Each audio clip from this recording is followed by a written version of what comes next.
Bom dia. Vamos reiniciar, né, o nosso seminário com as palestras, né, de hoje. Quero agradecer, né, a presença de vocês, porque o sol está convidando para uma praia e vocês estão aqui, imagino, com um comprometimento, né, com esse tema direitos humanos que tem sido marginalizado, né, como algo menor, né, o direito dos manos, né, de forma pejorativa, o direito é destinado aos apenados, aos criminosos, então, portanto, um direito sem validade. E vocês estão aqui, mas certamente, né, motivado pela excelência dos palestrantes.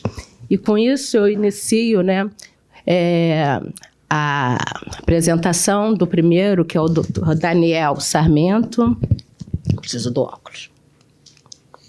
Professor titular de Direito Constitucional da UERJ, mestre e doutor pelo UERJ, com pós-doutorado em Yale, coordenador da Clínica de Direitos Fundamentais da UERJ, especializada em litigância e estratégia de direitos humanos no Supremo, advogado e parecista.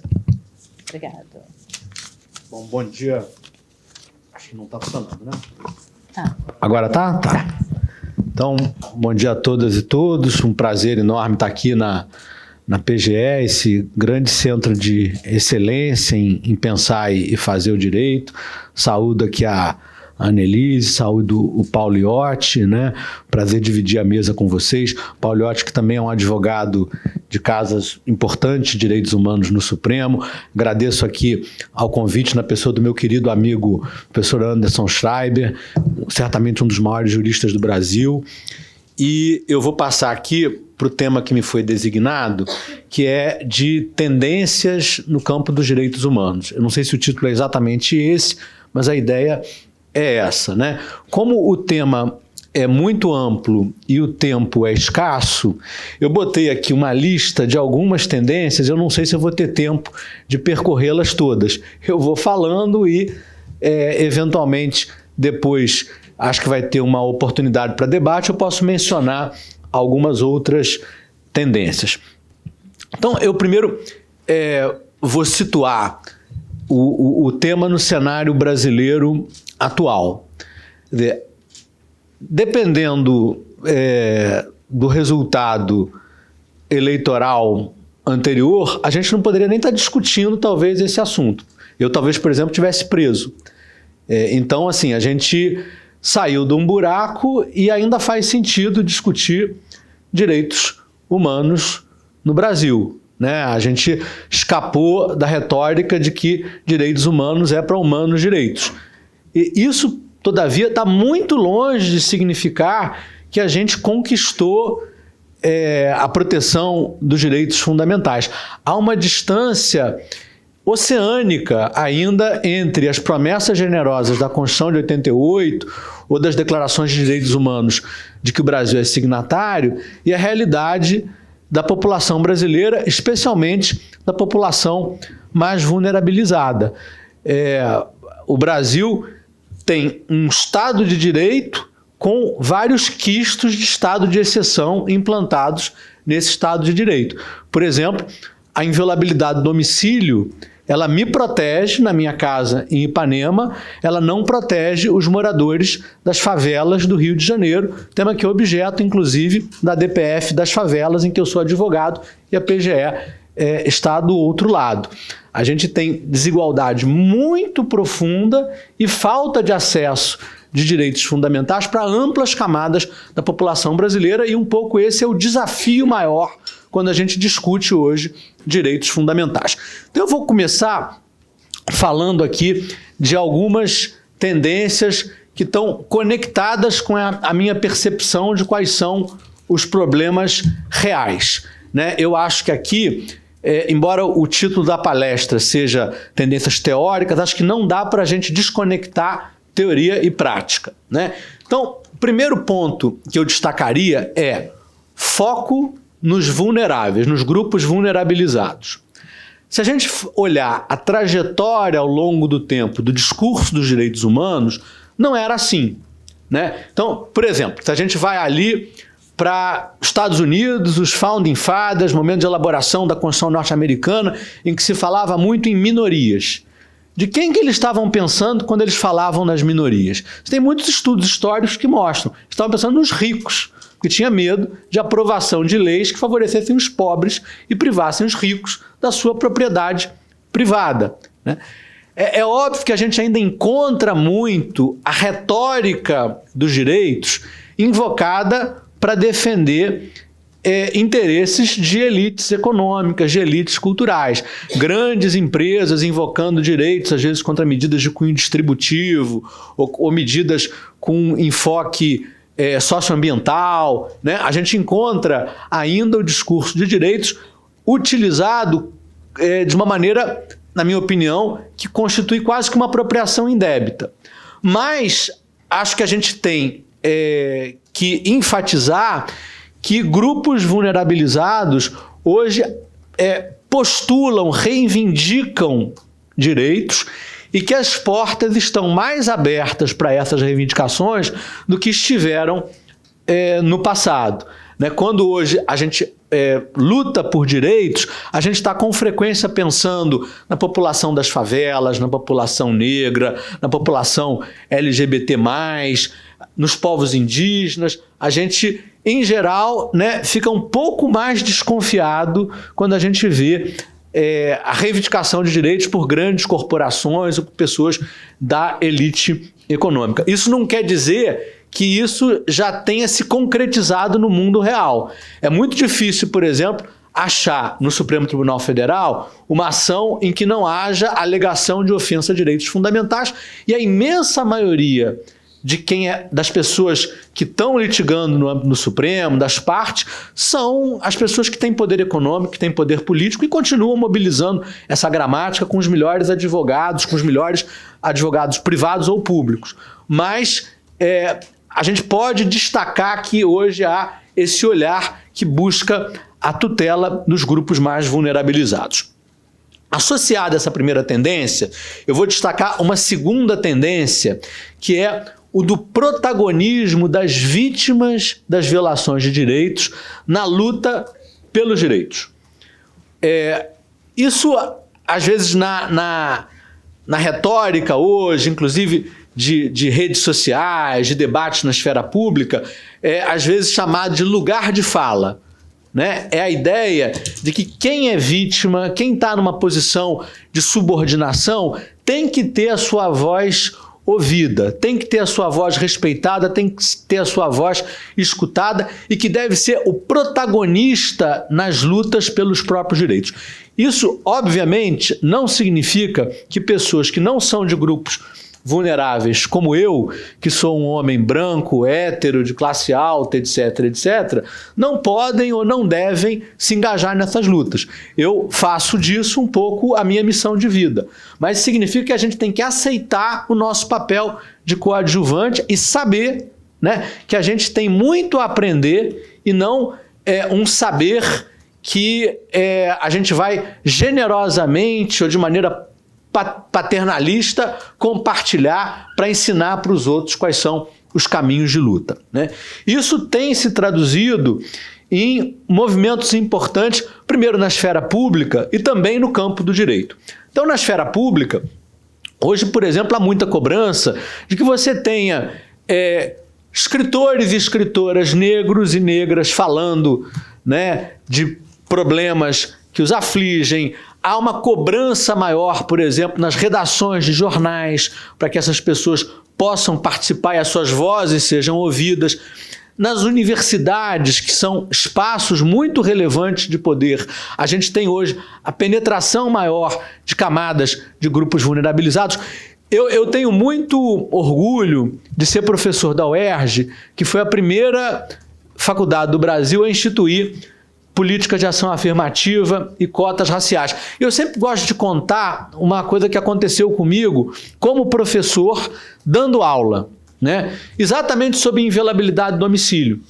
Eu, enfim, já dou aula há muito tempo, comecei na UERJ, em 1999, eu comecei a dar aula, meu concurso é de 2002. Tá? Então eu peguei ainda turmas que não tinham cota e nessa época já dava aula em cursinho preparatório, uma coisa que felizmente eu me libertei, né? E aí falava assim, inviolabilidade do domicílio. E a gente pegava lá a jurisprudência, o que é noite, o que é dia, etc. e tal. Era esse um pouco o script que se apresentava quando se falava de inviolabilidade do domicílio.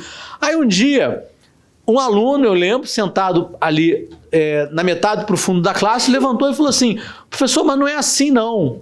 Eu moro na favela e não é assim não. A polícia entra e fala que a gente está com droga. E a posse de entorpecente, eu li que é crime permanente. E aí entra na casa da gente a hora que a gente quiser. E esse é um dos problemas reais da inviolabilidade do domicílio, que não era nem tangenciado pelos manuais de direito constitucional naquela época. Então isso muda a nossa agenda, né? E isso tem se traduzido também em algumas alterações na própria jurisprudência. Por exemplo, o Supremo Tribunal Federal, na DPF 709, né? Embora não seja, como vocês já perceberam, indígena, eu participei da elaboração da DPF 709, inclusive com a Samara, que teve ontem com você aqui, né? E aí a gente postulou ali que a PIB, Articulação dos Povos Indígenas do Brasil, tinha legitimidade ativa para provocar o Supremo, porque era uma entidade de classe de âmbito nacional.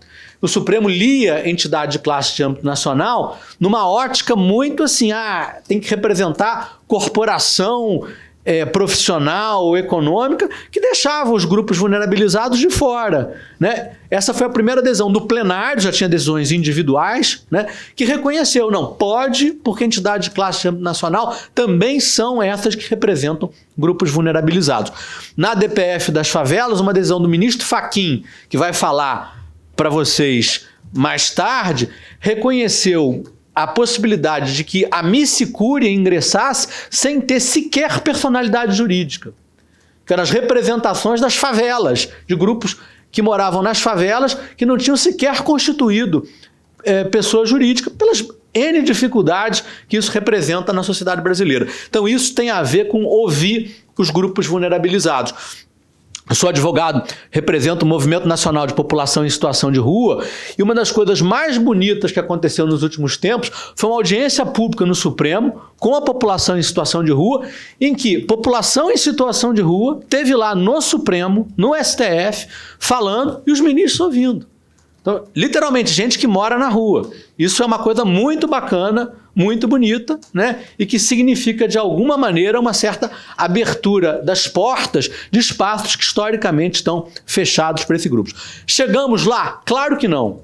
Os espaços de disputa do direito são espaços ainda extremamente elitizados, em que conta muito a rede de relações que você tem, o capital cultural, em que estão ali dinheiro, estão um monte de coisas, né? Mas eu acho que a gente já avançou nesse particular e eu apontaria isso como uma tendência. Uma terceira tendência, eu diria que é a preocupação sempre com os resultados, os efeitos práticos das decisões, das medidas. Eu lembro quando eu estava no mestrado, até no mestrado eu escrevi sobre isso, depois no doutorado, que as pessoas ficavam discutindo muito assim, é regra, é princípio, é ponderação, é não sei o quê. Gente, isso tem pouquíssima relevância para a proteção dos direitos. Né? O foco hoje é menos esse foco teórico, dogmático, e ver assim, qual é o resultado concreto que isso tem na vida de pessoas reais. Pessoas de carne e osso. Isso vai avançar determinadas agendas ou não vai avançar? Né? Isso se traduz, por exemplo, em algumas categorias conceituais da teoria dos direitos fundamentais. Por exemplo, a chamada teoria do impacto desproporcional. Teoria do impacto desproporcional é o quê? Uma medida, às vezes, no papel, bonitinha, não foi feita com intenção discriminatória, mas a sua aplicação real, concreta, estigmatiza. O Supremo, nesse momento, está discutindo isso em relação à lei de entorpecente. Quando essa lei foi editada, não se estabeleceu ali uma diferença objetiva, quantitativa, entre o usuário e o traficante de entorpecente. E o que a realidade tem mostrado de maneira muito consistente, com dados empíricos coligidos ao longo de muito tempo? Que se é preto e pobre, é traficante. Se não é, se é branco, se é rico, se é de classe média, etc. e tal, é usuário. Um vai para a cadeia, outro não vai. Essa é talvez a principal causa hoje da nossa superlotação carcerária. Né? Uma lei que até não foi feita com intenção discriminatória. Na época era pensada, inclusive, como uma lei assim que seria progressista e tal. Mas tem um impacto enorme. Por quê? Porque o sujeito na ponta que vai operar o sistema, o policial, o promotor, o juiz, vivem dentro dessa máquina do racismo estrutural. Não é que a pessoa seja pessoalmente malévola, racista, é uma estrutura que vai produzindo esse tipo de efeito. Então, eu apontaria como uma tendência importante hoje olhar os efeitos práticos. Quais são? E aí eu não vou, né? Isso demandaria ir longe, a gente não tem tempo. Discutir aqui a relação disso com questões filosóficas, de pragmatismo, de consequencialismo, isso nos levaria muito longe. Mas hoje não tem como a gente analisar, por exemplo, se uma lei é boa ou ruim, se uma decisão judicial é boa ou ruim, se ela atende ou não os direitos, sem pensar nos efeitos práticos que ela enseja. E isso me liga a uma outra tendência, que é muito relacionada a ela, que é a tendência à interdisciplinariedade. Porque para a gente ver os resultados das coisas, o direito, a dogmática jurídica não vai no máximo pode construir categorias que se abram a isso, como a teoria do impacto desproporcional. Mas a gente não vai encontrar as respostas ali naquela caixinha de ferramentas do direito. Então o direito vai incorporar, por exemplo, estudos empíricos, sociologia, economia, embora, rápido parênteses, eu tenho um pouquinho de preconceito quanto à análise econômica do direito, que em geral tem um viés muito neoliberal, é feito em geral por pessoas com uma compreensão econômica neoliberal, mas sim, economia, sociologia, enfim, empiria, o que acontece na realidade. Eu também destacaria isso como uma tendência. Mais uma tendência se eu tiver tempo. Se falava, né, era comum dizer, a minha geração, quando ia escrever sobre a Constituição, dizia, olha, teve um negócio muito legal na Constituição, porque ela inverteu, inclusive, a ordem que as coisas eram apresentadas no texto constitucional. Primeiro vem os direitos fundamentais, depois vem a organização do Estado, etc. Mas hoje a gente sabe que sem a organização do Estado não tem direitos fundamentais, que não tem varinha de condão. Né? Então, eu vou empregar aqui a expressão de um professor argentino chamado Roberto Gargarella, que fala da sala de máquinas da Constituição. É preciso que a coisa funcione. Para que a coisa funcione, é preciso ter organização adequada e procedimento adequado. Aí a dogmática de direitos fundamentais germânica vai falar no direito à organização e procedimento. Para mencionar um assunto que eu até estava conversando aqui com o César antes aqui do início da nossa mesa, né? A gente não quer que a polícia não mate, a gente não quer que a polícia não mate, se a gente quer que a polícia não mate, a gente tem que ter investigação boa. Se a gente quer ter investigação boa, a gente tem que ter perícia boa. E perícia boa é fundamental que tenha independência das perícias, o que não existe aqui no estado do Rio de Janeiro, e é um dos temas que é objeto de discussão na DPF das favelas. Então aqui, como que o direito à vida, em vez de ser uma proclamação bacana, retórica, você começa a olhar o detalhe da organização, para ver os efeitos que aquilo vai ter. Né? A dogmática alemã chama isso de direito à organização e procedimento, o Gargarella chamou de casa de máquinas. Muito rapidamente aqui, uma última tendência, porque eu acho que eu já estourei o meu tempo. Então, eu vou falar de duas, já que falta um pouquinho. Antigamente, né, quando a gente discutia, por exemplo, direito internacional e direito constitucional, as pessoas ficavam meio obcecadas com uma pergunta. A pergunta da pirâmide. Né? Quem está em cima, quem está embaixo? O que subordina o quê? Né? Uma tendência importante hoje é dizer, não é esse o olhar mais adequado. O olhar mais adequado é o do diálogo com aprendizados recíprocos. Né? O professor Marcelo Neves, da UNB, chamou isso de transconstitucionalismo. E a ideia de que um pode aprender com o outro. Então, por exemplo, o Supremo usa a jurisdição internacional de direitos humanos. No caso da DPF das favelas, invocou muito o julgamento de favela Nova Brasília. Né?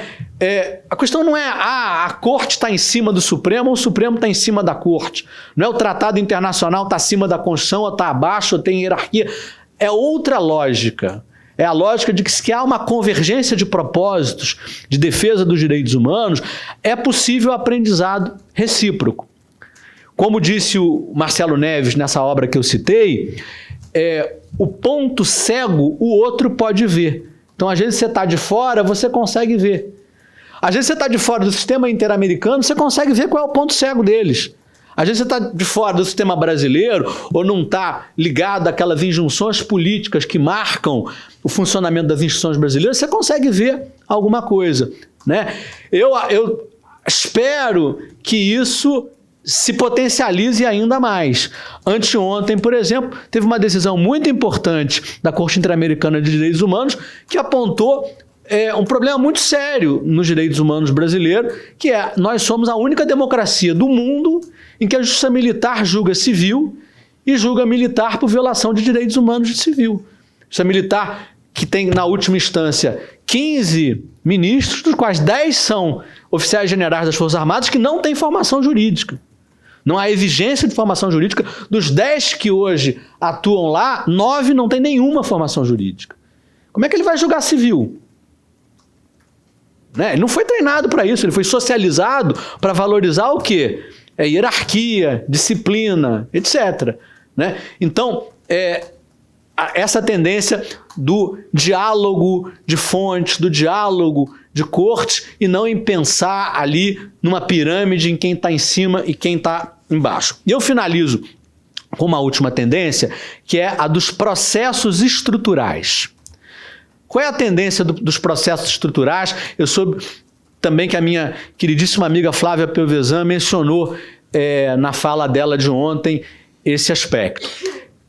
Decisões judiciais que não terminam com uma bela proclamação. Né? Você, às vezes, tem problemas enormes a enfrentar. Por exemplo, a letalidade policial no Rio de Janeiro. O tratamento que o governo Bolsonaro dava à pandemia entre os povos indígenas. A situação calamitosa dos presídios brasileiros. E que não é uma decisão que declare a constitucionalidade ou a inconstitucionalidade de uma norma que vai resolver. Isso é um problema gravíssimo ali que envolve múltiplas instituições, às vezes violações por omissão, às vezes por ação. É algo muito enrolado, muito complicado. Né? Então há técnicas de litígio estrutural. Por exemplo, técnicas dialógicas, em que o judiciário às vezes não tem toda a expertise necessária para resolver o problema. Aí você dá uma chance, você fala assim, você, governo que está em mora nisso, que não está agindo certo, faz um plano, mas eu vou olhar para ver se esse plano está ok. E aí chama ali a sociedade, a outras instituições, para opinar no plano. Se o plano tiver ok, homologa. Se não tiver ok, você fala, não, corrige isso, corrige aquilo, etc. e tal. Feito o plano, homologado eventualmente o plano, não termina. Você tem o follow-up, você continua, para ver se aquilo está sendo ou não implementado. Né? O Supremo está empregando isso em alguns processos. Infelizmente, até agora, eu não acho que os resultados tenham sido tão, vamos dizer assim, satisfatórios como eu imaginei que eventualmente poderiam ser, otimisticamente. Eu sou advogado em vários desses processos, mas assim, em geral você mobiliza isso dos processos estruturais quando não tem mais jeito. Né? Então você não está comparando com uma situação ideal, é quando não tem mais jeito. Então, por exemplo, para propor a DPF das favelas aqui, e eu soube que isso foi contado também no evento de ontem, no Rio não dava mais, o governo não queria resolver, a política era outra. Né? Um governador do Rio dizia, né, tem que atirar na cabecinha. O Judiciário do Rio não estava muito se importando com isso, de maneira sistemática, mantinha aquelas decisões. Aí nós conversamos com a Defensoria Pública e falou, olha, a nossa solução é o Supremo. Algo similar está acontecendo em São Paulo agora, na questão do uso de câmeras. Então, é quando não tem mais jeito. E aí, quando não tem mais jeito, é claro que a situação é muito calamitosa. E também querer esperar demais, talvez seja esperar muito. Eu já devo ter esgotado aqui o meu tempo. Queria agradecer muito a vocês. E a gente, ali na sala antes, né, estávamos lembrando aqui um querido amigo de muitos de nós, que foi um grande procurador do Estado do Rio de Janeiro, que é o ministro Barroso, que tem uma visão muito otimista, que acha que as coisas vão melhorar, que o futuro vai dar certo. Eu devo dizer que eu não sou um otimista. Até por temperamento, eu tendo a ser um pessimista, que nem é uma coisa muito boa para quem convive comigo, né? Mas dentro do meu pessimismo, eu quero encerrar lembrando aqui um discurso do Barack Obama, que nem foi, na minha opinião, um presidente tão bom assim, mas que fazia discursos maravilhosos. E era uma correção que o Barack Obama fez a uma fala do Martin Luther King. Martin Luther King dizia assim: o arco moral do universo é longo, mas ele se dobra na direção da justiça. Que é um pouquinho que o Barroso, com outras palavras, está falando, que as coisas estão melhorando, vão melhorar e tal. E aí o Obama diz assim: o arco do universo moral é longo e ele não necessariamente se dobra na direção da justiça, mas ele pode se dobrar na direção da justiça. Para ele se dobrar na direção da justiça, é preciso que a gente vá lá e puxe. Muito obrigado.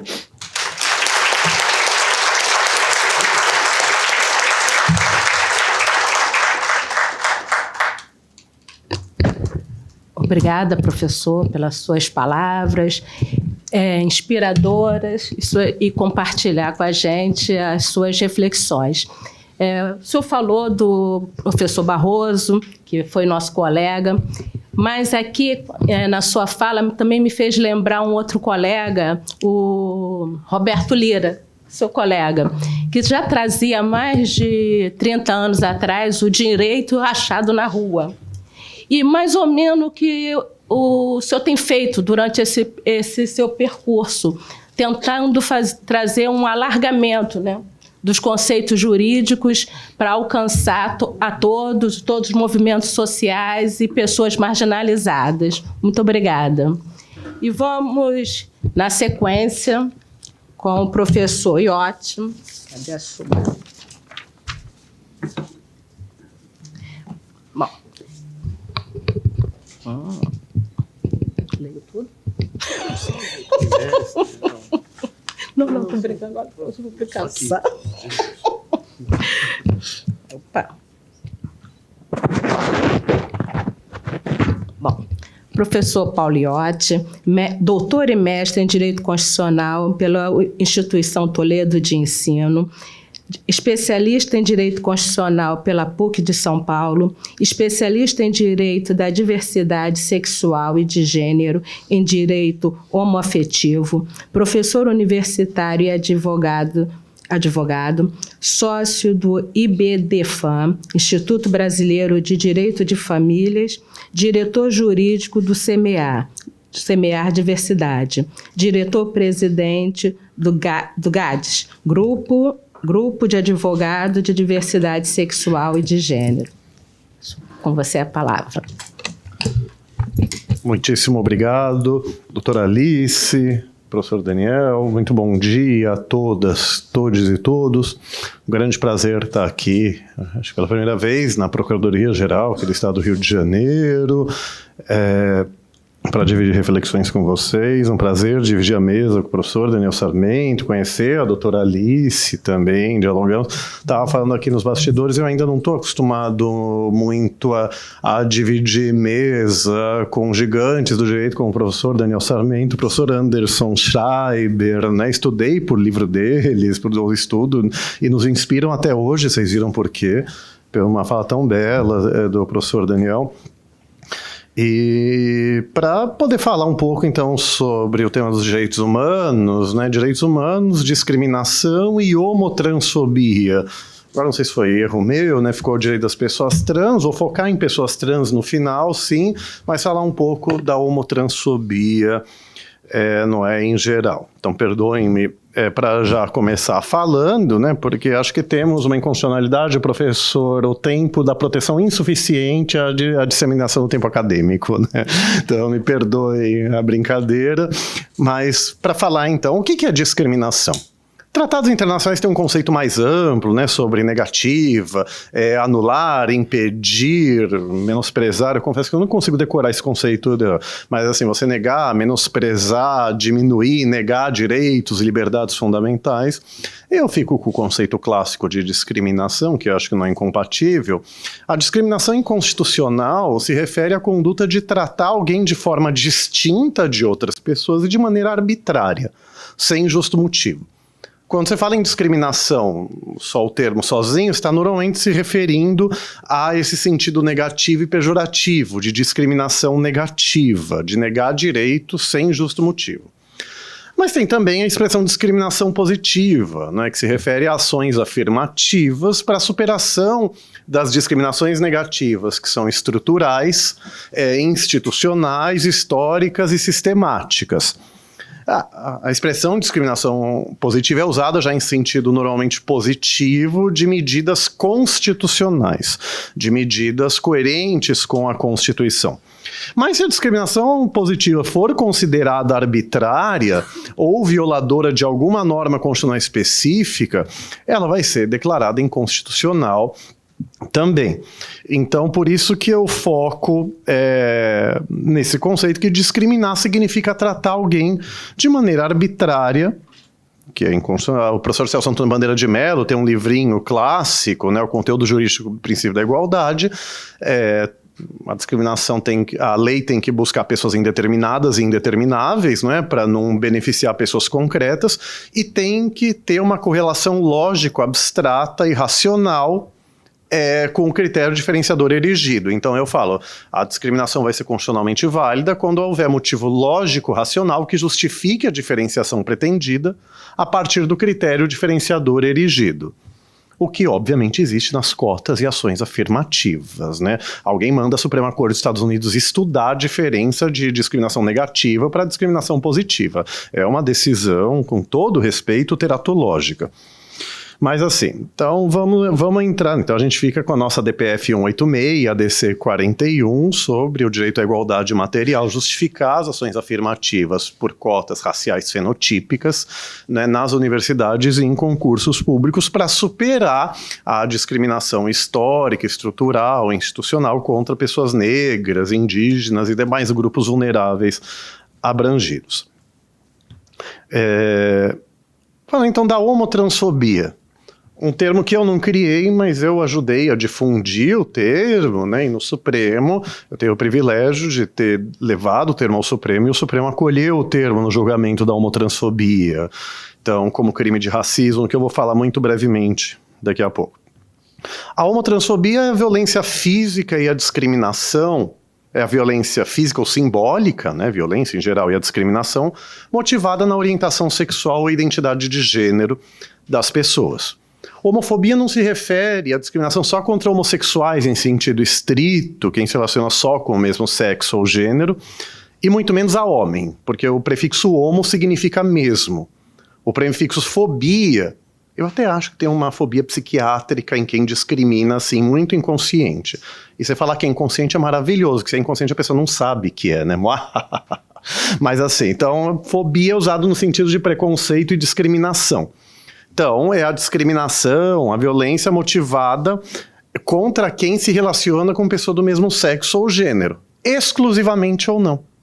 Então, a homofobia abarca a lesbofobia, gayfobia e bifobia.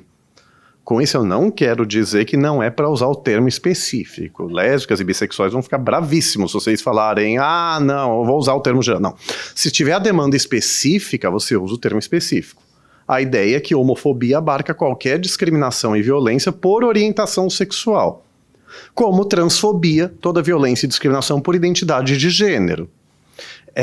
Por isso, homotransfobia se refere à violência, à discriminação contra pessoas LGBTI+. Lésbicas, gays, bissexuais, travestis, transexuais, intersexo e o mais, demais minorias sexuais e de gênero. Outras pessoas que não são cisgênero ou heterossexuais, mas não se identificam com a sigla hegemônica. A ideia do mais era a sigla não ficar infinita. Não deu certo, continuam aumentando a sigla e pondo mais no final. Eu adoro essa expressão, errado não tá. Pode não estar certo, mas errado não tá também.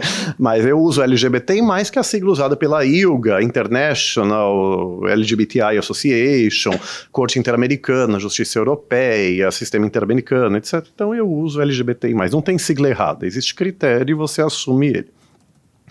O Supremo reconheceu a homotransfobia como crime de racismo em 2019.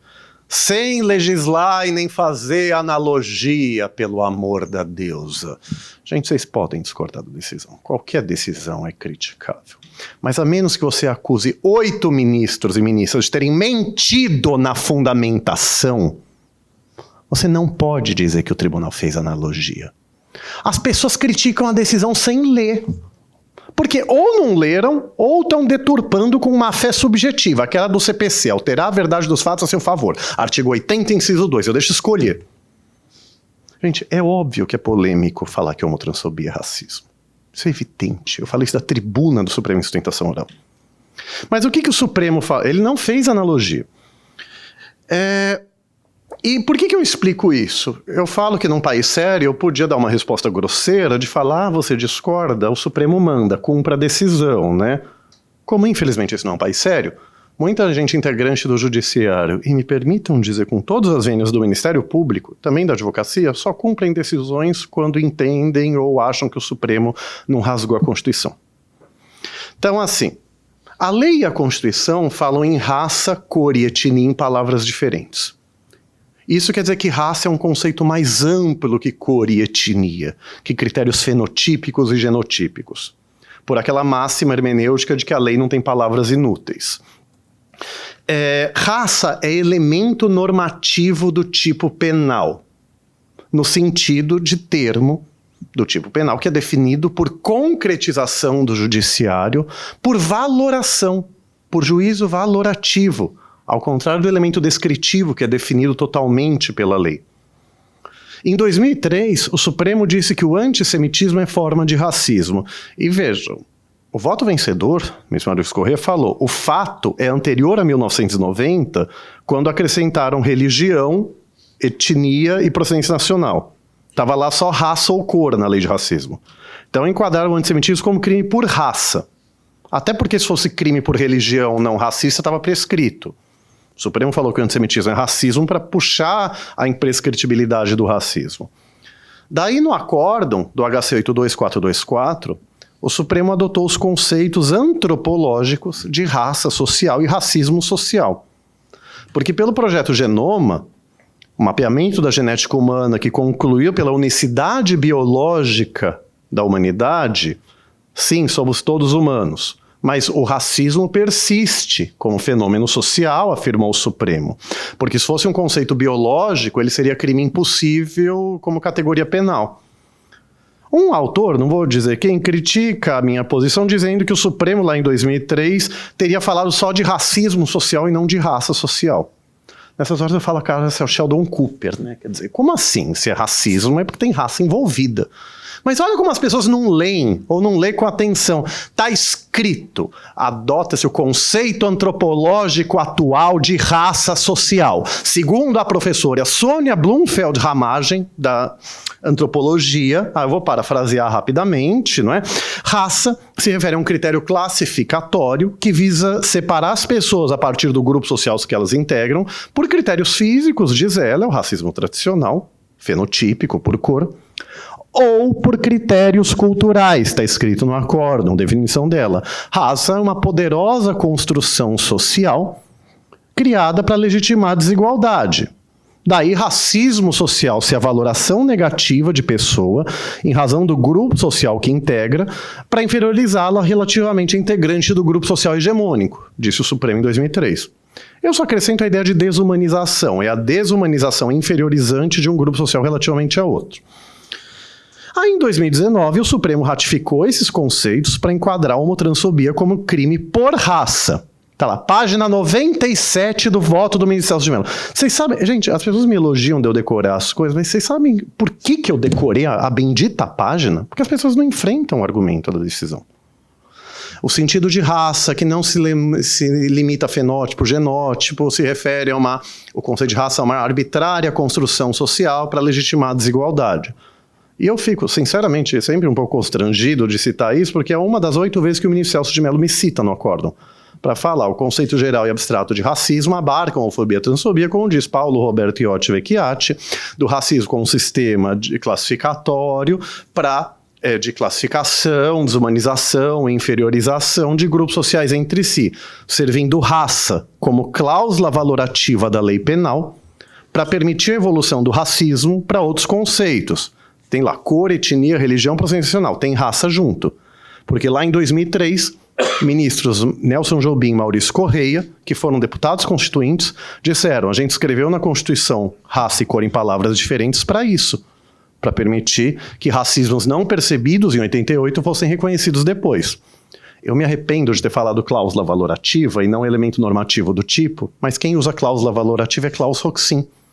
Não viola o princípio da taxatividade usar cláusula valorativa na lei penal criminalizadora quando é suficientemente clara, quando não é intoleravelmente vago à luz da teoria constitucional do bem jurídico penal.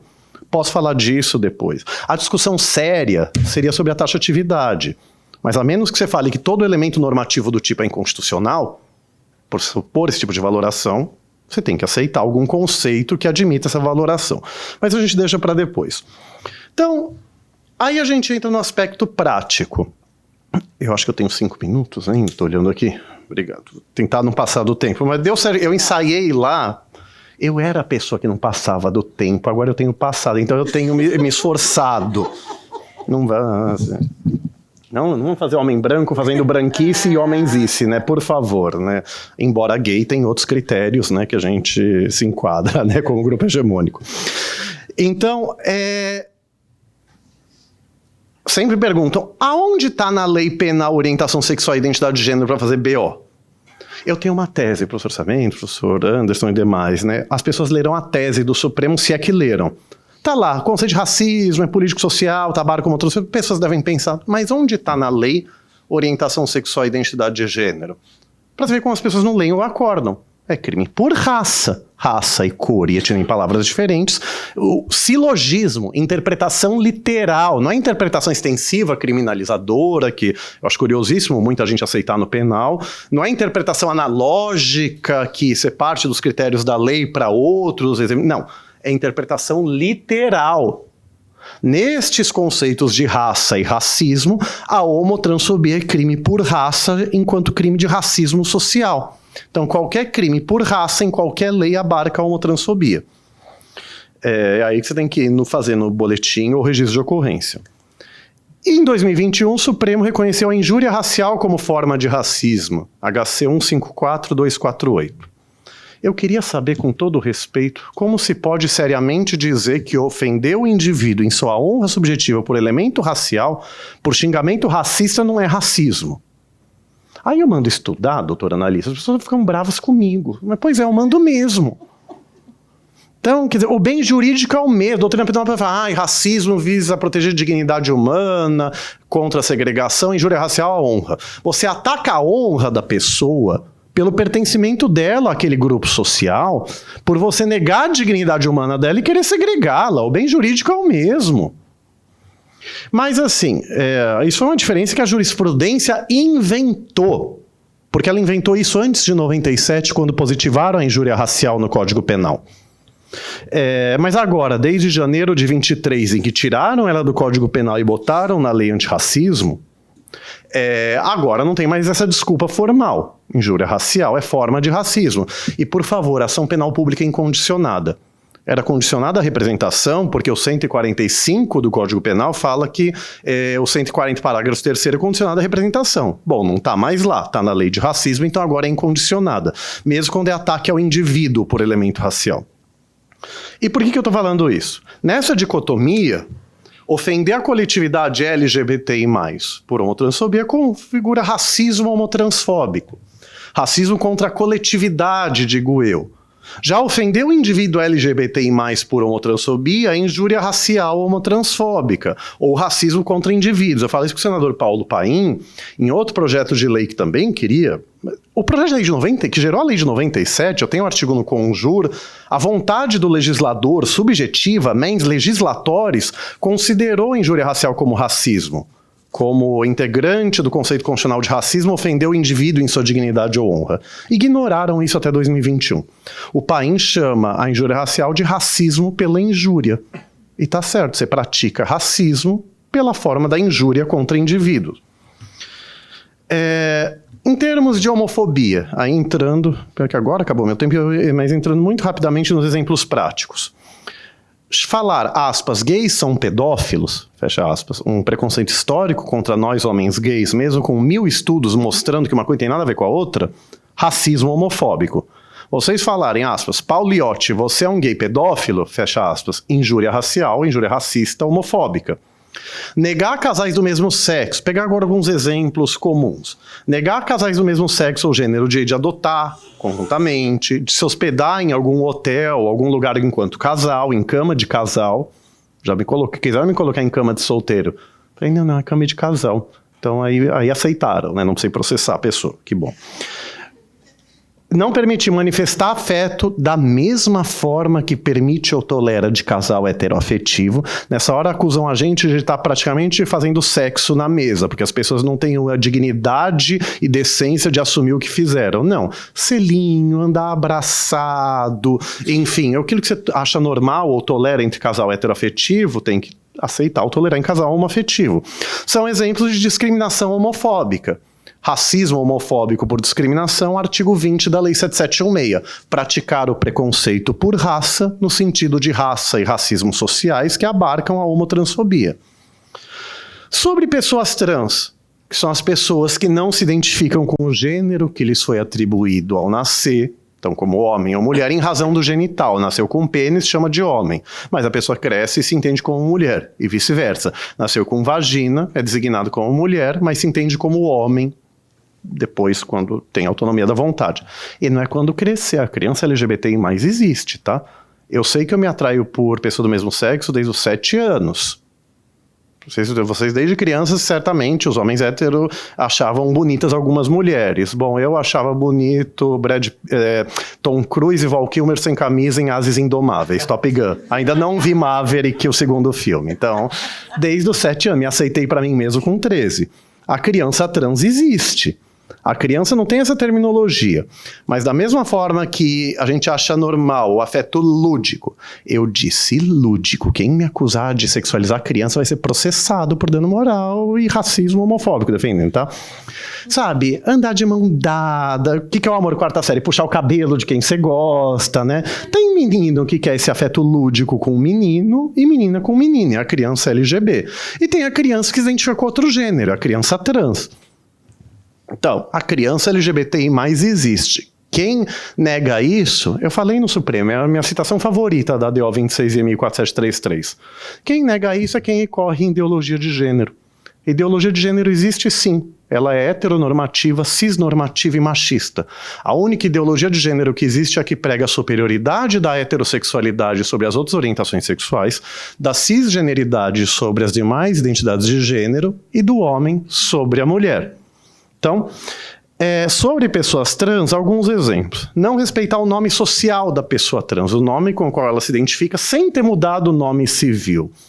Chamando ela pelo nome morto, a mulher trans ou o homem trans, ela ou ele. O nome morto é como elas falam, o nome com o qual não se identificam, tenha sido alterado ou não. É racismo transfóbico. O racismo é um crime que expõe dolo. Talvez seja meu lado punitivista. Eu acho que está precisando de lei admitindo racismo culposo. Mas, no mínimo, por dolo eventual, tem que caber. Eu achei um precedente do STJ dos anos 90, nunca consegui pesquisar outro, sobre racismo ter dolo eventual. Para mim, qualquer crime tem que ter dolo eventual. A jurisprudência inventa da cabeça dela por que tem que ter dolo direto e qual que admite dolo eventual, sem explicar no acórdão por que a natureza das coisas, sim, que seria essa. Mas assim, por que eu tô falando isso? A pessoa trans pede, olha, não mudei, mas eu sou trans. Me chama, vamos supor que eu tivesse nascido com o sexo feminino. Eu sou um homem gay cisgênero, me entendo como homem, eu sou homem, Quem me chamar de mulherzinha e etc. por ser gay, nada contra mulheres, isso é machismo também. Então é racismo homofóbico também, negar minha masculinidade enquanto homem gay. Mas vamos supor que eu tivesse nascido com o sexo feminino, fosse um homem trans. Meu nome civil fosse Joana. Quem me chamasse, eu falo, olha, meu nome tá Joana, mas eu sou homem trans, me chama de Paulo. Pelo amor de Deus, pelo amor de Deus, me chama de Paulo. Ah, não, vou te chamar porque esse é o seu nome. Se não, sabe o que dizem? Falsidade ideológica. Oi? Falsidade ideológica, olha como as pessoas têm que estudar. Falsidade ideológica não é só mentir em documento. É mentir em documento para finalidade ilícita, tá no fim do tipo. Ou injusto. Finalidade aqui é não ser discriminado, é não ser desumanizado. É de uma inépcia grosseira você falar, mas falam isso. A pessoa cisgênero, sabe? Você chama pelo apelido, que no direito é alcunha, né?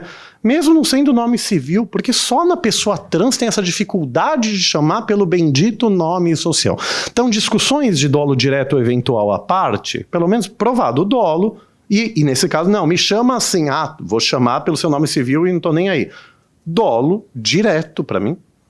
E crime de racismo transfóbico, praticar discriminação por raça social transfóbica. Não permitir. E isso principalmente se mudaram o nome civil. Tem pessoa trans que mudou o nome civil, continuam caçando e chamando pelo nome alterado. Vocês vão me perdoar a irritação, gente, mas assim, homem gay, ativista de direitos humanos, nesse país que é adoecedor, com todo respeito a quem discorda, onde o fascismo quase ganhou a eleição de novo. Não, eu já perdi a paciência. Ao contrário do que dizem meus haters, eu respeito o pensamento alheio. Eu posso debater, a gente pode debater, eu posso discordar. Eu não respeito a inépcia. Eu não respeito o terraplanismo. Eu não respeito intervenção militar constitucional SIC. Com todas as vênias. Obrigado. Mas assim, já abusei aqui do tempo, mas assim, para finalizar, coisa de pessoas trans. Não deixar a mulher trans usar banheiro feminino é racismo transfóbico também, porque implica tratar a mulher trans como homem fantasiado de mulher para assediar mulheres cisgênero, com 1000 aspas. O que é uma desumanização teratológica que nega a identidade de gênero de pessoas trans. E veja que essa história de terceiro banheiro, que até tem boa vontade, a intenção é boa em muitos casos, mas é daquelas boas intenções que o inferno está cheio. Isso sempre foi usado no passado também para gays, lésbicas e bissexuais. Muita gente considera a gente um terceiro sexo por isso. Nos últimos 15 anos que você focou em pessoas trans no debate de terceiro banheiro. Mas assim, terceiro banheiro é uma política segregacionista. É a implementação da nefasta política racista dos separados mas iguais versão banheiro. Como união civil paralela ao casamento civil só para casal homoafetivo, para negar o casamento a casal homoafetivo, é separados mas iguais versão casamento. É estereótipo da heteronormatividade no casamento, como disse a Corte Interamericana na opinião consultiva. Como que me fugiu? Mesmo de pessoas trans, né? 24/17. Identidade de gênero, primeira parte, casamento civil igualitário, segunda. Então, nesse tema, a gente tem um debate muito tenso, a gente estava falando, né, na verdade com as colegas aqui do MP, da Procuradoria da Comissão de Igualdade de Gênero, com uma parte do feminismo, que é o dito feminismo radical, que não busca a igualdade de gênero, porque ele quer abolir o conceito de gênero, quer a igualdade de mulheres com homens, mas sem o conceito de gênero. E até aí, tudo bem. Mas uma parte das feministas radicais, não todas, tem discursos altamente transfóbicos. São as que a gente chama de TERF, né? Trans excludente feministas, né? Então não é toda a radifem que é TERF, tá? Então, vejam, não vou citar o nome, embora eu não tivesse problema, mas pela ANTRA, Associação Nacional de Travestis e Transsexuais, eu fiz um pedido para o Ministério Público do Rio de Janeiro e para a OAB do Rio processar por racismo transfóbico e ética na OAB uma advogada aqui do Rio, que está bem famosa nesse termo. Eu sou famosinho na bolha dos direitos humanos, ela é na bolha radifem. É legítimo, pelo amor de nada contra. Por quê? Veja, fiz questão da gente escrever na representação. Ninguém está dizendo que negar que mulher trans é mulher seria racismo transfóbico. É transfobia num sentido estrutural, mas nem toda discriminação estrutural é que... racismo, homotransfobia é racismo, né? Então não é toda homotransfobia como racismo, quando é estrutural, que vai ser crime, ou até dano moral cível. Porque não tem dolo e às vezes a imprudência do cível também, muitas discriminações estruturais não vão ser ato ilícito. Então ninguém está falando que é crime de racismo transfóbico a mulher cis, radifem ou não, dizer que mulher trans não é mulher, o homem também, não. Mas a pessoa quer negar que mulher trans é mulher, ok, liberdade de expressão e acadêmica, só que tem que submeter ao direito de crítica, mandar estudar, falar que elas estão cometendo uma genitalização da pessoa humana, como eu falei, na sustentação oral de nome e sexo de pessoas trans. Isso é não entender a frase de Simone de Beauvoir, que ninguém nasce mulher, torna-se mulher. Beauvoir falou no fim do primeiro volume, que é um pouco antes dessa frase famosa, não é que se nega a importância da biologia na identidade humana. O que se nega é que a biologia traga um destino imutável a esse ser castrado que se convencionou chamar de mulher. Sabe o que é ser castrado? A ideia de sexo biológico duplo, macho e fêmea, é, por assim dizer, do iluminismo. Antes achava-se que o sexo era único, obviamente masculino, né? Machismo sempre. A mulher era um homem invertido. Uma tese de história do direito. Cônjuge varão, esse termo horroroso, de família, claro. Mulher é cônjuge virago. É divertido que gente evangélica fala cônjuge varoa, né? Não, ok, acho melhor, mas assim...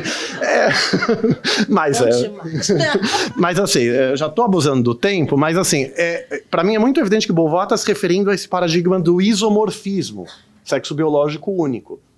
O dimorfismo do iluminismo para cá, arredondando, separar em homem e mulher pelo critério da reprodução. Ao que me consta, eu sempre ironizo, sempre souberam que a mulher engravida.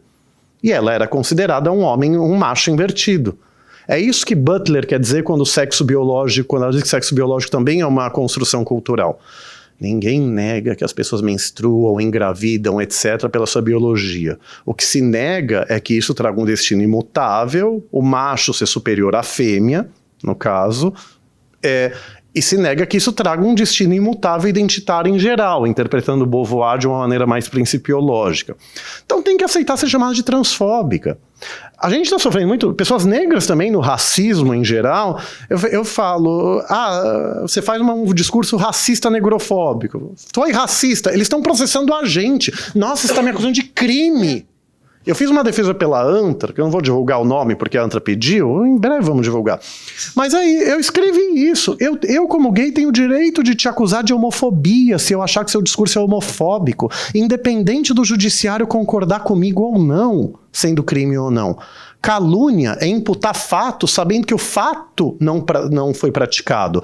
Eu achar que um fato é criminoso e o judiciário discordar de mim não é calúnia. Mas a gente vai na delegacia, tem policial, aí pode ser ignorância muitas vezes, pode ser má fé discriminatória, mas por ignorância, não vou escrever que é racismo, negrofóbico, homofóbico, transfóbico, porque não tem prova. O BO é declaração unilateral, você vai ouvir testemunho no inquérito, na ação penal, enfim, depois. Mas enfim, então, quer falar que mulher trans não é mulher, que gay não seria um homem de verdade? Bom, num contexto acadêmico, não tendo dolo, né, que você pode falar isso com a intenção de humilhar. Ok, abra-se para o contra-ataque da crítica dura.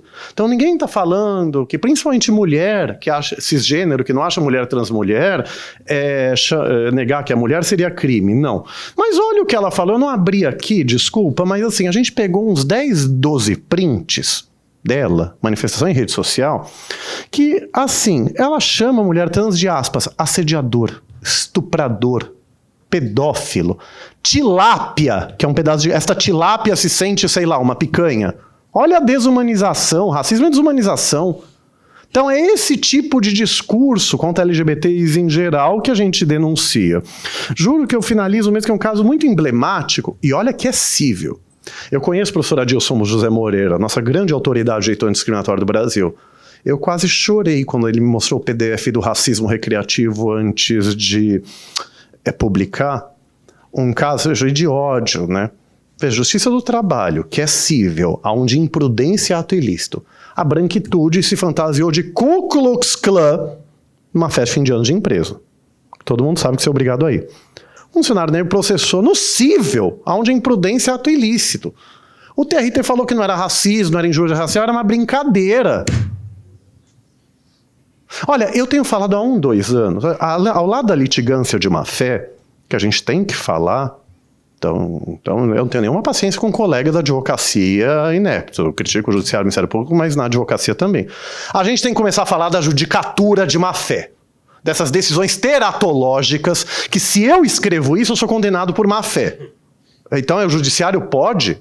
Então, olha um caso TJ de São Paulo, no cível. A Viviane Beleboni, uma ativista trans, foi crucificada na parada do orgulho LGBTI de São Paulo com uma frase: chega de homofobia. O professor Daniel Sarmento, como conselheiro, sabe melhor do que eu. Pessoa pública, né, tema de interesse público, local público, é óbvio que a liberdade de expressão prevalece, se tem que tolerar muito crítica, até grosseria. É a minha sorte, né? Grosseria protegida pela liberdade de expressão. Algumas coisas que eu falei aqui, porque é difícil. Mas não permite injúria. O Siqueira Júnior chamou ela de, aspas, pessoa integrando raça desgraçada, uma coisa, merda e bosta, fecha aspas, SIC. Quem disse isso? É o quadro fático do acórdão do TJ de São Paulo. Quadro fático, todos e todos sabem, né? É o que o tribunal considerou provado a partir do que eu posso recorrer para Brasília. E o TJ teve a coragem de dizer que era mera opinião lícita.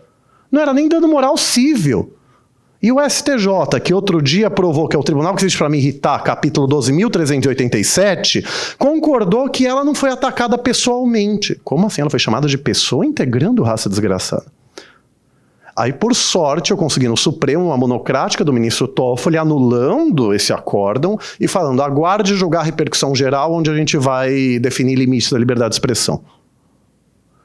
Eu falei no recurso especial, quer dizer então que eu posso chamar o desembargador, e no extraordinário de aspas, pessoa integrante de raça desgraçada de desembargadores que desafiam a inteligência com decisão teratológica?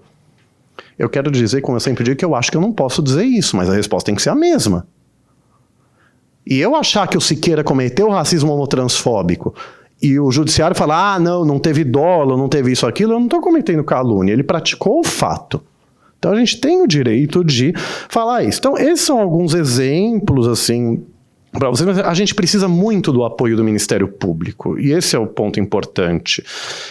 Eu fiquei horrorizado. A Justiça do Paraná é difícil, né? Mas o MP lá, eu fiz uma representação contra um jornalista, né, que teve um discurso muito transfóbico, fiquei mandando e-mail e tal, nunca me falaram. Eu descobri que o Ministério Público fez a ação depois que a ação foi julgada improcedente, o promotor não recorreu. São 5 páginas chamando pessoas trans de, enfim, querendo sexualizar criança, fazer mutilação em criança. É uma transfobia tão grosseira. O caso do antissemitismo, o caso Elvanger, que é um caso muito emblemático de discurso de ódio, é o equivalente a pessoas trans. E o promotor que fez a denúncia não recorreu. Eu não fiz repúdio contra ele por falta de força. Então, assim, eu agradeço muito a PGE trazer a gente precisa muito do apoio do Ministério Público, agradeço pelo interesse mesmo.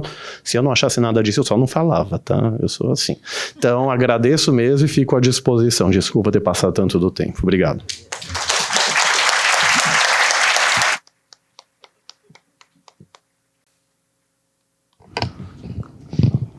Obrigado, Paulo, pelas suas palavras, reflexões, sua trajetória, em prestar a nós todo esse conhecimento.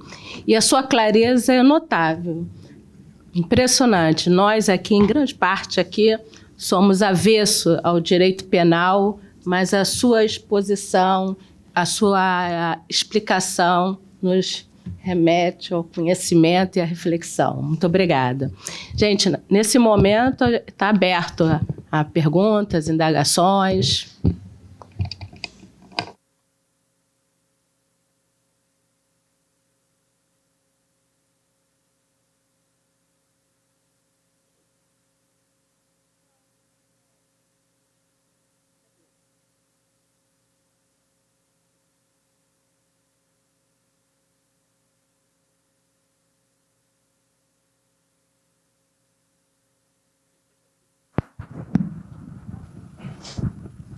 Bom dia, queria agradecer pelas palestras e eu queria perguntar a respeito assim, de opinião de competições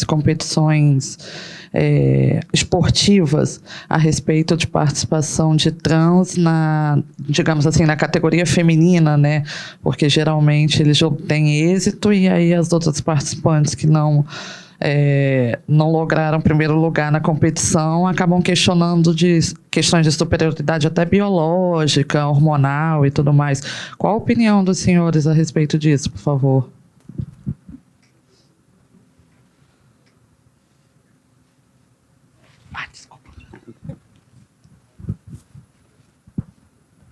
Respondendo, então, vamos ver uma e parem, só queria concordar com todas as que vocês viram, né? Eu estudo, anotei toda a fala do professor Sarmento, que é sempre rica. Concordo, a gente não tem advocacia estratégica no Brasil, né? O professor falou, a gente tem advocacia Supremo Socorro, né? É um pouco isso que a gente, sobre não resolver na política. Esse é um tema também do momento, estão sendo aprovadas leis municipais e estaduais vinculando competição a sexo biológico para proteger, para proibir mulheres trans de participar. A questão, assim, o Comitê Olímpico Internacional, ele tinha um critério objetivo que agora ele transformou em princípio. Ele fala, não pode negar, vou parafrasear, não pode negar por achismo, você tem que negar baseado em estudo, se for negar. Até em 2015 ele tinha um critério que a mulher trans tinha que estar identificada como trans há pelo menos 4 anos, inscrita na federação do país, e tinha que estar com por pelo menos 1 ano com o tratamento hormonal que reduz... A mulher cis, né, a mulher biológica tem testosterona também, mas que reduz o hormônio da mulher trans ao hormônio equivalente da mulher cis, que é 10-N-mol. Aí é biologizei, me perdoe. Então, assim, e estar há pelo menos 1 ano. As mulheres trans, elas relatam, elas têm uma perda de força física muito brusca com isso. E assim, algumas falam, mas a socialização, você foi treinado, seu corpo é maior. Aí eu gostei de uma analogia de um antropólogo, mas num artigo com um fisiologista, por favor, que, assim, eu acho que o corpo ser maior até atrapalha, mas assim, isso tem que ter um estudo para falar. Ele fez uma analogia assim, imagina um carro, você tá com a carcaça de, sei lá, eu não entendo nada de carro, de uma picape e o motor de um fusquinha. É um pouco isso. Você tinha hormônio para ter essa carcaça grande, agora não tem mais. A minha posição, negar mulheres trans em esporte feminino é uma discriminação. Você está negando. Tem que discutir se a discriminação é arbitrária. E assim, o problema é que esses PLs, essas pessoas falam, puxando a memória da biologia da época do ensino médio, e pegam estudos, não, que o homem biológico é melhor que a mulher biológica. Mas isso ninguém duvida. Questão é, se teve a diminuição, a equiparação hormonal, parece, e tem estudos que mostram que o desempenho é equivalente. Talvez varie de esporte para esporte, eu já ouvi isso, então tem que ter estudo. Mas a princípio, o ônus da prova é de quem alega. Então não basta falar, porque o homem nasce com mais força física que a mulher. A mulher trans diminuiu e tem uma perda de força. Então, a princípio, eu acho que é inconstitucional proibir por essa razão. E o homem trans... Não, e a como é que é? Eu tô tentando lembrar da menina Maria Joaquina, que era... Não, é a mulher transexual mesmo, mas a menina trans era uma patinadora, Maria Joaquina. Veja, quando você é criança, no Brasil o critério é até 12 anos, mas assim, enquanto não tem a puberdade, menino e menina é igual biologicamente. Mas assim, então, e era patinação no gelo, etc., de crianças. Se tivesse diferença biológica, ia ser prejudicial a ela. E mesmo assim queriam proibir. Então você tem que, acho que só fazer essas nuances assim e tal, mas a princípio, enquanto não tiver prova científica, é inconstitucional. A Tiffany, que é o leading case no Brasil no vôlei, mas o meu corintianismo, ismo como doença, disfarçava minha homossexualidade, tá? Mas assim, imagina assim, time pequeno, que quando tinha o Túlio Maravilha aqui no Rio, o Romário, só joga uma bola pra ele vai fazer 1000 gols. A Tiffany, pelo menos no caso, era isso. Levantavam muita bola para ela. Ela pontuava mais que todo mundo por isso, mas proporcionalmente ela não estava nem entre as 5 melhores. Para ver como não é tão simples assim. Mas a princípio eu acho que é inconstitucional até ter prova que essa redução hormonal não é suficiente para igualar. Porque tem o princípio da igualdade não nos esportes.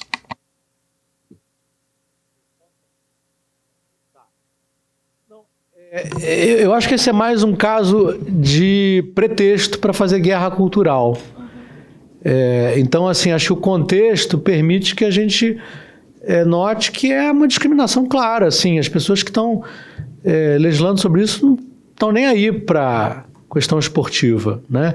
Eu concordo com com o Iotti, de que você tem uma forte presunção de inconstitucionalidade quando a legislação, de alguma maneira, prejudica determinados grupos, né? Isso é até uma categoria no direito constitucional norte-americano, embora eles não tenham empregado para minorias sexuais. Eles chamam de critérios suspeitos e submetem ao escrutínio estrito, né? Strict scrutiny.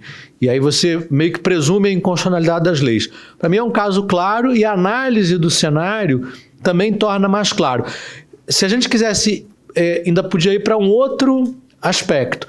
Tem um princípio da autonomia desportiva acolhido na Constituição e que também é discutido bastante no âmbito do direito comparado, que se fala da existência de uma lex esportiva. Às vezes se fala, por exemplo, de constitucionalismo digital, constitucionalismo... Tem quem fale também de constitucionalismo esportivo. Eu não vou nessa linha, mas eu acho que tem que ter uma certa cautela para o legislador estatal meter a mão nessa cumbuca. Ele precisa ter, não é absoluto, ele em alguns casos mete a mão na cumbuca, mas aqui ele está metendo a mão na cumbuca claramente para gerar guerra cultural, para mobilizar a opinião pública. Então, eu acho que é inconstitucional, inclusive por isso. Acho que a gente não pode deixar de analisar o contexto e a intenção das pessoas quando um movimento discriminatório, um movimento que pode atingir determinados grupos vulnerabilizados ocorre.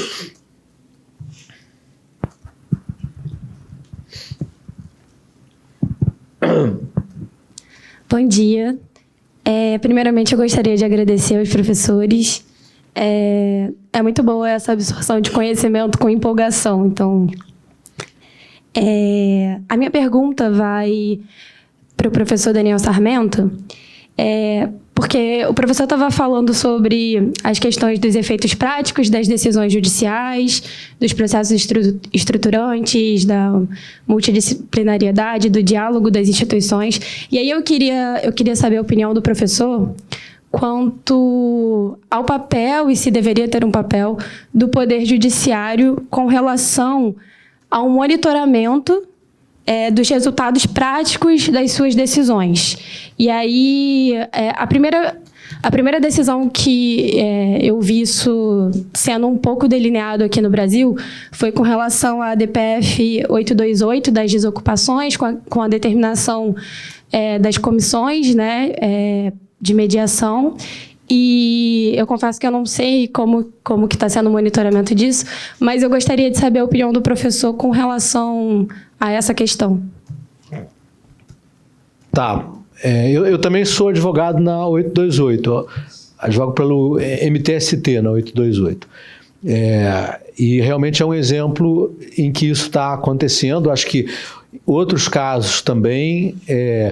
A 635, embora o plano não tenha sido aprovado, tem já um monitoramento de algumas medidas, análise de algumas medidas, e eu acho que essa é uma tendência. Essa tendência, se a gente vai olhar para o direito comparado, tá?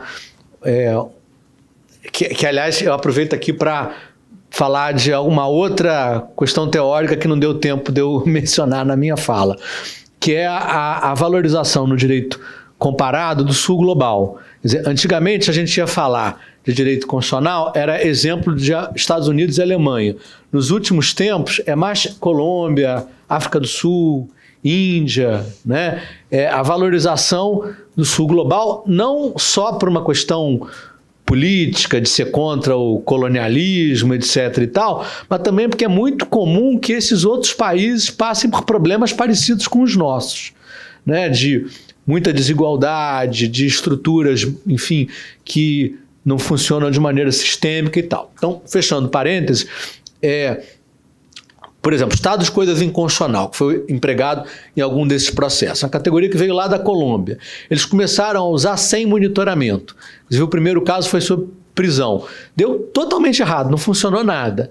Aí o grande caso de sucesso é um caso que envolve os chamados desplaçados, né? São as pessoas que não ficaram deslocadas ali por conta de guerrilha, daqueles problemas lá com o Farc, etc. e tal. Com o monitoramento funcionou bem melhor. né? Tem muitos estudos empíricos que apontam a mesma coisa lá na experiência sul-africana, em que também tem bastante processo estrutural. Então, acho que é um pouco a tentativa, né? A gente está meio tateando nisso ainda aqui no Brasil. Acho que é muito cedo para falar se deu certo, deu errado. Eu sou um cara meio pessimista, né? Então eu não acho, que maravilha. Você falou aí de entusiasmo, eu acho que você talvez não tenha entendido o meu recado. Eu não sou um cara muito entusiasmado, não. Eu tendo a ser pessimista, as pessoas até reclamam, minha mulher, etc e tal. Mas eu acho assim, que sem monitoramento fica aquela proclamação retórica e não adianta. Eu não sei se com o monitoramento vai ficar tão melhor assim. Tá? A gente estava conversando também antes de entrar aqui, assim, o que resolve direitos fundamentais? Política. Eu adoro o tema do podcast do Cláudio Couto, né? Fora da política não há salvação. O que resolve é política. Política, eu não estou falando da política institucional só, estou falando também das mobilizações e tal. Eu não sou um cara muito crente que é o Judiciário e o Supremo que vai nos redimir, e os anos vão me tornando cada vez menos crente. Não é dizer que não tenha papel nenhum. Algumas coisas você avança, mas eu não acho que as grandes revoluções de direitos vão vir pela via judicial, não. Mas se vai avançar em alguma coisa, nesses problemas muito complicados, tem que ter monitoramento, senão não adianta nada. Obrigada. Me permite também só completar muito rapidamente isso que a gente estava falando, né? É um erro, principalmente nas esquerdas progressistas. Eu me considero de centro-esquerda, né? Social-democrata. Partidos que se chamam assim são neoliberais, tá? Quero deixar isso expresso. Eu sou um liberal igualitário John Rawls, né? Eu acredito. Professor, eu estou meio cético também. A minha utopia é levar o direito a sério. Eu brinco que um dia eu vou falar para o Supremo, sustentação oral, eu tenho um problema. Eu acreditei nessas coisas bonitas que a gente lê. Função contra-majoritária, para avançar direitos contra a tirania da maioria, requer-se aplicação aqui, né? Mas eu tenho um ceticismo um pouco, não tão pessimista com o professor Sarmento, mas ele está certíssimo em tudo que falou. Mas um erro, principalmente das esquerdas, é achar que ou a lei ou a decisão judicial resolve tudo num passe de mágica ou não serve para nada. Na metáfora de Dworkin do Romance em Cadeia, a decisão do Supremo em controle abstrato, concentrado numa lei, não é o fim da história, é um novo capítulo que te dá instrumentos para você continuar lutando. Não vejo proibição dogmática, constitucional de nada do tribunal ficar implementando. Teria coisa justa. O Supremo já falou isso algumas vezes em ADO. Se ele julga procedente, declara a mora, fixa prazo, ele não pode reabrir a ação. Mas não vejo problema dele fixar prazo para resolver e determinar, apresentando o plano, apresentando resultados para a corte ver se foi cumprido. Se isto não for feito, se adotar uma processualística civil muito clássica, o monitoramento vai ser feito em primeira instância, em ação civil pública, por exemplo. Olha, o Supremo decidiu, fez-se o plano, não cumpriu nada, condena em obrigação de fazer. Eu falo isso sobre a lei da história da África, por exemplo, que não saiu do papel. Falta ação civil pública contra a Secretaria de Segurança Pública, escola, dano moral. E assim, concordo muito com o professor Sarmento. A política é o que vai resolver todo. O judiciário sozinho não vai resolver. Mas não é um ou outro, e ele não disse que é um ou outro, por favor. Mas o judiciário... Meu orientador de doutorado, o professor Walter Claudius Roterenburg, que é do MPF lá de São Paulo, né, no livro sobre direitos sociais, ele fala uma teoria, né, quer dizer, o judiciário, ele serve assim, a política está travada, não é assim que o Walter fala, desculpa. Se vocês escreverem, lerem muito, você vai ver que você lembra a ideia geral e não as palavras exatas. E aqui tem uma expressão técnica que me foge. Mas, assim, acho que o judiciário pode ajudar na desobstrução dos caminhos institucionais. Às vezes o legislativo acha que o tema é inconstitucional mesmo. O judiciário dá um mecanismo que o legislativo não sabe. Tudo bem que hoje o legislativo ele não está nem aí para o judiciário. Veja, eu adoto diálogos institucionais, não é a última palavra do Supremo ou do Legislativo. Embora no Brasil, essa discussão está escrito que a guarda principal da Constituição é do Supremo. Em outros países tem essa discussão, não tem um artigo assim na Constituição. Mas assim, é diálogo institucional. O Supremo determinar algo, manda o Legislativo fazer, com os planos, né, nessas ADPFs que o professor Sarmento tem feito. Eu fiz a ação que proibiu a legítima defesa da honra no tribunal do júri, por exemplo. Então, está proibido. Então, o CNJ pode regulamentar isso. Por exemplo, tese de acusação e defesa tem que estar na ata de julgamento. Pode regulamentar como vai ficar, porque é daí que você vincula a decisão do júri. Ao contrário de quem diz que o júri, você não sabe o que decidiu. Sabe, é por aí. Então, você pode ter isso, tanto por ações civis públicas como por leis, mas a ideia é que a política faça as coisas sozinha. Enquanto ela não fizer, a gente vai fazendo ações judiciais, que é uma via legítima do diálogo institucional. O Supremo declara a inconstitucionalidade de uma omissão ou de uma lei. O Supremo pode fazer a decisão aditiva de princípio. Ele não diz como se resolve, mas ele dá parâmetros para resolver, falando de forma muito superficial. Então, acho que é isso. Então, eu vejo como positivo e enfrentando, mas para a política realmente assumir o papel. Se ela não assumir o papel e essa omissão for inconstitucional, aí o Supremo vai realmente decidir o caso. Porque a separação de poderes é isso. O Judiciário decide. O Congresso não gosta, não tem problema, ele altera a lei. Mas ele tem que fazer alguma coisa. A gente discute se a lei é inconstitucional. Mas eu vou nessa linha.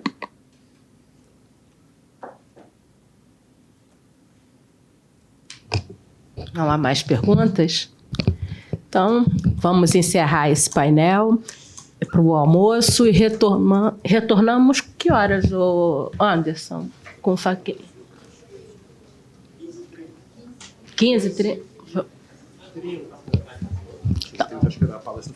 Então, 15h30, não adiantou? Vocês falaram lá que tinha adiantado o Fachin? Ah, tá. Então tá bom.